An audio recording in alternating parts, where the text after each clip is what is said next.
Hey all, does your washing machine run? Well, obviously. Most washing machines, they run smoothly. Some walk, but if you have a ceramic tile floor or a concrete floor, your washing machine will dance. And some of you have come here looking for solutions to that. Alternatively, after you've looked on Amazon, you find how expensive those anti-vibration feet are. And I'm here to tell you that you've come to the right place. I mean, just take a look at Amazon here. We have a set of 4 here, and it's $17. Today I'm going to show you how to do this exact thing for free, or kind of free. Now if we take another look and you scroll down, you can see a lot of them are expensive, like $17, $20, $24 for only 4, and just wow. And if we take a look at the texture that we're aiming for, like, just look at this. Let's see the one that we have right here. It's basically the same texture. So, let's get to it.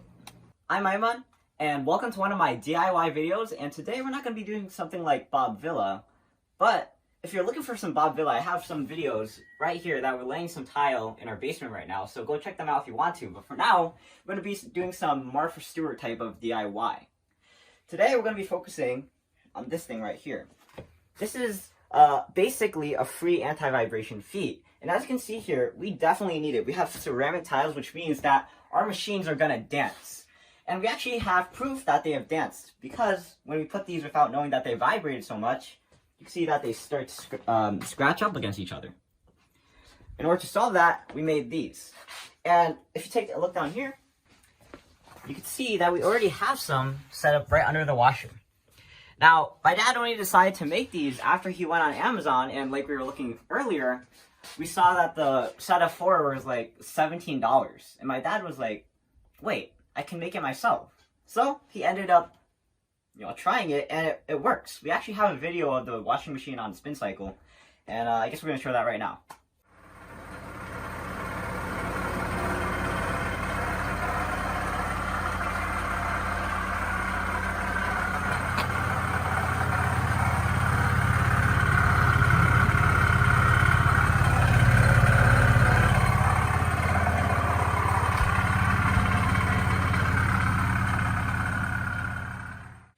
Alright, so I say kind of free because in order to make these, you need these foam. They usually use this for playing, for putting in playrooms, and sometimes you might be able to find them at gyms, but I say kind of free because you need to have these. Although, don't despair if you don't have them, because you can get them very cheaply. I think one of these sheets is probably $150. And you could probably go to a gym and ask them if they have one, and they'll probably give it to you for free. I know it looks like it's a bit of a ugly solution, but keep in mind that this is your washing machine. You don't usually put your washing machine where you want people to look at it. Most of the times I see people, in our case, we put it in a basement. Some people put them in a closet, some people put them in their bathroom, but it's not going to be something that people look at constantly. Who looks at the feet of a washing machine? Anyway, let's get to the actual making of it. So, the process is actually very easy. First off, you can always just cut out circles like this and then just use them. But here's what we're going to do. We're going to be fancy and we're going to make something just like this. First off, we're going to cut out the circle. We're going to trace it out by taking a mason jar, just like this, or any round object that has a... Okay, that was weird. A sort of rim. And what we're going to do is we're going to press down pretty much anywhere on the foam. If you're stronger, you might just need to use this. But in my case, even with the force of my body, I only have a slight seam. So what you can do is you can take the mason jar, put it there, and just trace around it. In this case, we have a red Sharpie on a red surface, which seems counterintuitive, especially for colorblind people. But, just adjust accordingly. So now we're going to cut it out.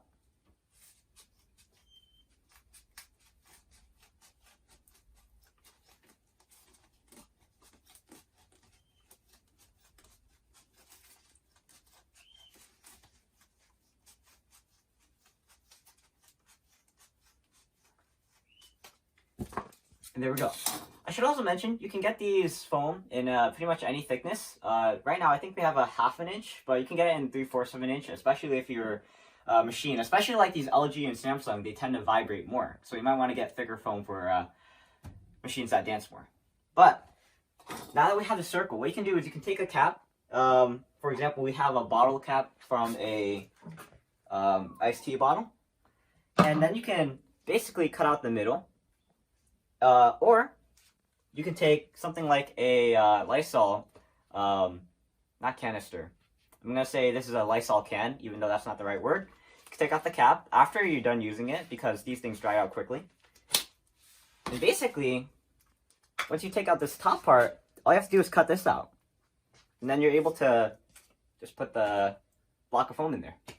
If the block of foam doesn't stay in, of course you can glue it in, especially if the circle is too small. And I think in this case, that's actually what we did here. You can see that there's some glue here. But after you're done, let me just make sure that this doesn't dry out. You're gonna end up with some nice vibration feet, or anti-vibration feet. Alright, so now a few tips.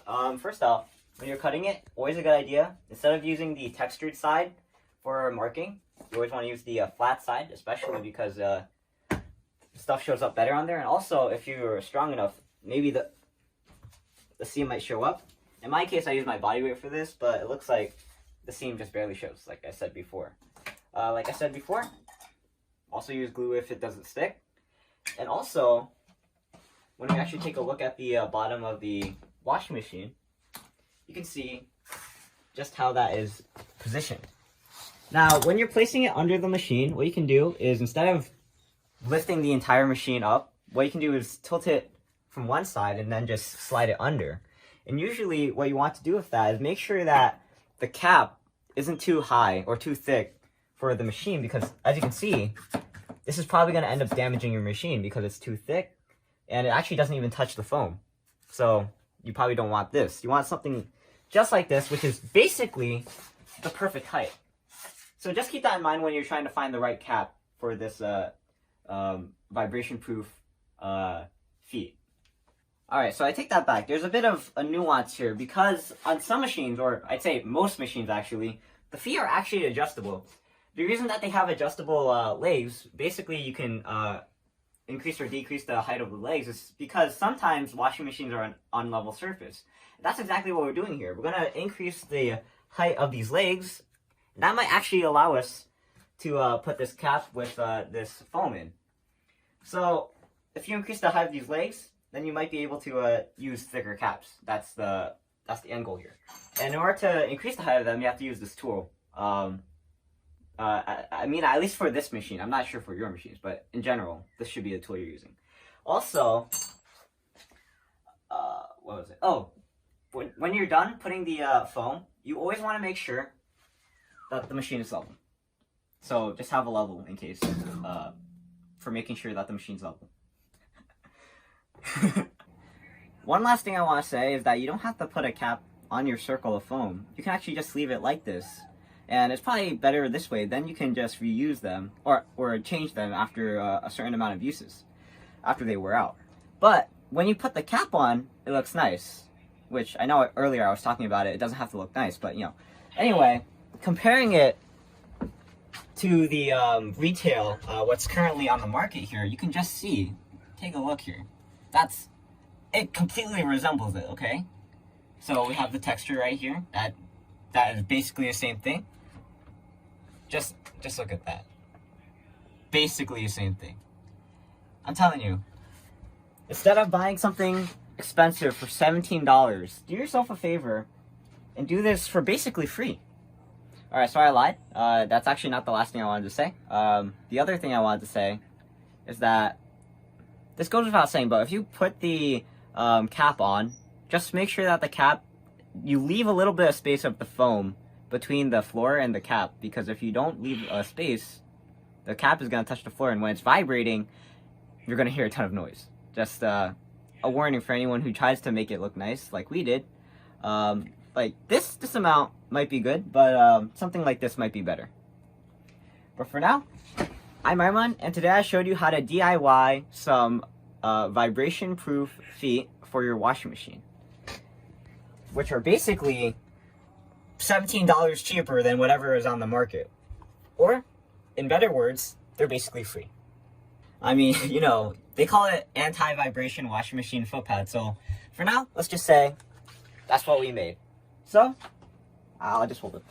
I'm EyeOnAiman, and thanks for watching. Please like, comment, subscribe, look at other videos on EyeOnAiman, especially the home DIY videos. And like I said earlier, we're laying some tile in our basement, which is why there was a mess. I apologize for that. But check out those videos if you want to, and I'll see you there. But for now, we have some anti-vibration washing machine foot pads to use on our washing machine. So, I guess we'll see you next time. Signing out. Peace.